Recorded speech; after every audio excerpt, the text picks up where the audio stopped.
I've talked before why did I choose this GH5s to shoot a movie. Today I want to share how to verify the image quality and the best settings, plus what other equipment I've used in the movie. First of all, I will figure out the image quality. I will use the raw photos as a reference for comparing the movie images. Why? Since the raw output comes to the closest performance of the sensor, and only two factors will affect the result. One is the exposure and the other is the lens you use. As long as your exposure is correct and the same lens would be used for shooting later, this raw photo could be a very good reference. Why do I have to make such a test? The reason is this GH5s cannot output raw movie, and the movie images are encoded and compressed in some way. Therefore, I have to find out the difference between the compressed images to the raw output, which is supposed to be the best of this camera. So I can know if I have to make any enhancement or adjustments. I like to use this little box as a reference since it gets a lot of details. And you can see that the 4K movie images are very similar to the raw photo. After zooming in to 200%, the two images are not very different. It can be concluded that the image quality of the 4K movie is very good. And then let's take a look at the Full HD. And why did I test the Full HD also? For this GH5s, if you want to shoot a slow motion above 60 frames per second, you have to go with the Full HD. In case I want to shoot very slow shots, I also need to know the quality of Full HD. Again, we zoom in to 200% and found that the result of Full HD cannot be compared to the 4K movie. But it's okay to see the quality without zooming in. Nevertheless, I still add some sharpness to Full HD. The purpose of this test is to find out its final quality. As said before, since this camera cannot shoot raw images for movies, sharpness could be changed or enhanced. But I have to go through this test to make a decision. And as a result, I may not change the default settings of sharpness. Someone may reduce the sharpness for a better lateral look, but I think the default setting is quite okay for me. By the way, because when shooting video, your object is always moving around, so it's okay to slightly increase the sharpness. But for 4K, I think the effect is very good and it looks natural. I will just enhance the sharpness of Full HD since it really lacks the details if compared to the 4K images.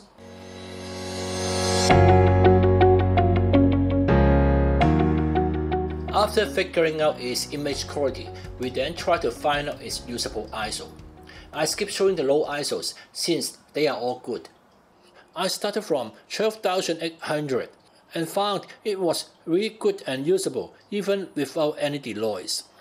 For 25,600, there's a bit of noise, but only a little. The noise does appear at 51,200. Nevertheless, many reviews point out that the dynamic range and color are still pretty good at ISO 51,200. For some cameras, the dynamic... For some cameras, the dynamic range and color have gotten bad already at the ISO 50,000s. But the ISO 50,000 images of this GH5s are still quite usable. As for ISO 102,400 and 204,800, I think the images are hardly usable. Then let's see the results after denoising.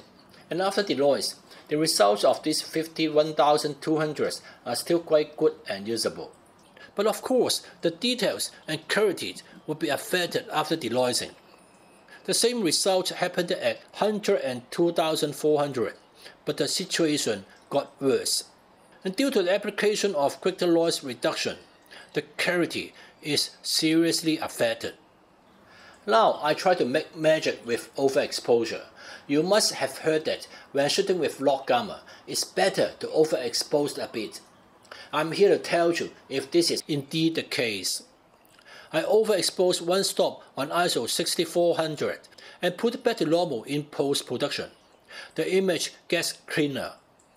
I overexposed 2-stop on ISO 12800 and put it back. It gets a much cleaner image than the original 12800. Initially, we have to apply a bit of denoise on ISO 25600, but after we put back a 2-stop over image, there's no need to apply any denoise. And the biggest magic comes from the ISO 51200. Only just applied little denoise to a 2-stop over image. Then I can get a very clean and still sharp image. I think it is really amazing when it comes to the ISO 102400. Similarly, after recovering from overexposure by 2 stops, the image is cleaner. Because we don't need a lot of noise reduction, we can preserve the details of the image. And I found that the image of 102400 is a bit red tinted, but this can be corrected in post-production. However, you may ask, if we inevitably have to use high ISO, do we still have enough room for overexposure? Here, I get 2 answers for you. First, if you are already filming with a very high ISO like 51200, but you still get underexposed, you might as well rise to 102400. You overexpose it a little, put it back, and then you may apply lesser denoise. The result would be much better. The second point is, as I've mentioned in the G100 video, once such a high ISO is applied, it may help lighten the dark areas, but the lighter parts are more likely to be washed out. If you further overexpose it, fewer details could be recovered. Anyway, it's still a decision you have to make. But in my opinion, what is overexposed is overexposed. Therefore, it will be better to go a little aggressive in order to get a cleaner and usable image.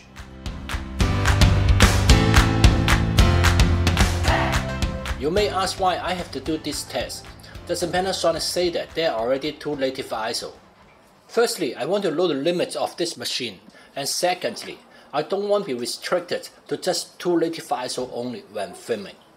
Since in actual filming, maybe sometimes I have to use a very high ISO, so I want to see if those high ISOs are usable when needed. Therefore, unless I confirm that these high ISOs results are indeed unacceptable, then I will just stick to the native ISO. But after testing, I know that without any further denoising, I can still get a clean image with ISO 12800, or overexposed by 1 stop and then with little denoise. ISO 51200 is still usable. Therefore, I know the limits of this machine. And in fact, when shooting this movie, the highest ISO I have ever used was just 6400, because I will try the best to light up my scene. And on the other hand, I got a fast lens set and a speed booster. Therefore, I didn't need to use extremely high ISO.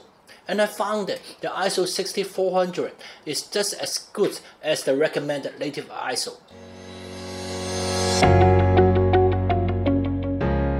Then we look at the dynamic range. Since most of the time I will use the Viltrox L Gamma for filming, therefore I try to find out the dynamic range of the Viltrox L Gamma. Since many reviews claim that the Viltrox L or Hyperlog will have the best dynamic range, the Cinelite D Gamma will be reduced by about 1 stop.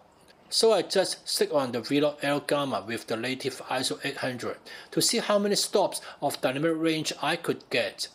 I tried to simplify the process and started from 3 stop over. There are very few details left when it was 4 stop over. The image was unusable when 5 stop over. Then we see how it performed with underexposure. 5 stop unders seems still okay. Image with 6 stop unders is really dark. There seems to be no details when 7 stop under, and I think it is really hardly usable.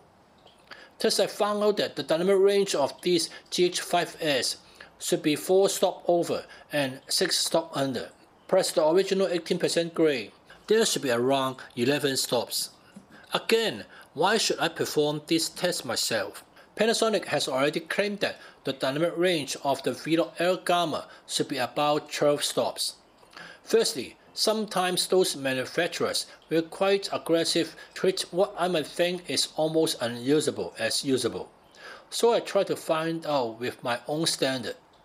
Secondly, and most importantly, I want to know the distribution of the dynamic range.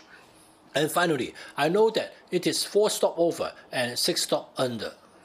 As I mentioned before, the dynamic range is just a concept. If you don't know or misunderstood its distribution, it might cause wrong exposure when filming. Now I know that the GH5s get 4 stop over and 6 stop under, which is quite normal for modern sensor that, at low ISO, the upper part of the dynamic range is lesser. But on the whole, the distribution is quite even. Remember that this is a relatively cheap mirrorless camera. The result is really not bad.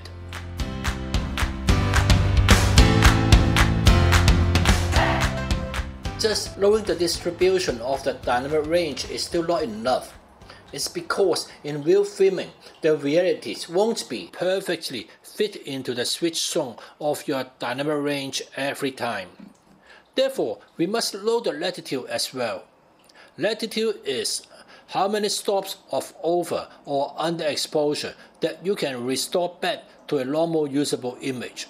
That is the most important factor that we have to consider in real filming. For example, when we encounter a very high contrast scene, there is a 6 stop difference between your subject and the environment, which has already exceeded the comfort zone of your dynamic range.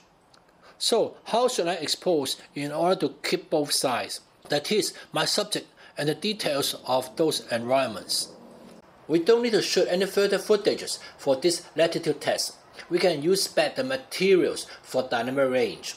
We can just try to rectify those footages to test the latitude. Well, we can see that a 3 stop over image can be put back to normal without any problems and wholly usable. I think the 4 stop over image is hardly usable. For the 5 stop over image, nothing we can save and can't be used. I will conclude that the latitude is 3 stop in the overexposed area. Then we look at the underexposure.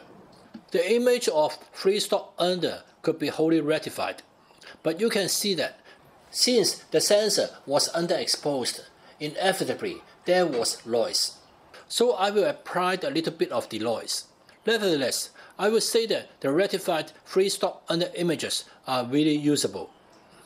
Putting back the 4 stop under image, you will find that the contrast and color saturation was affected, but I still think it is usable. Then we came to the 5 stop under image.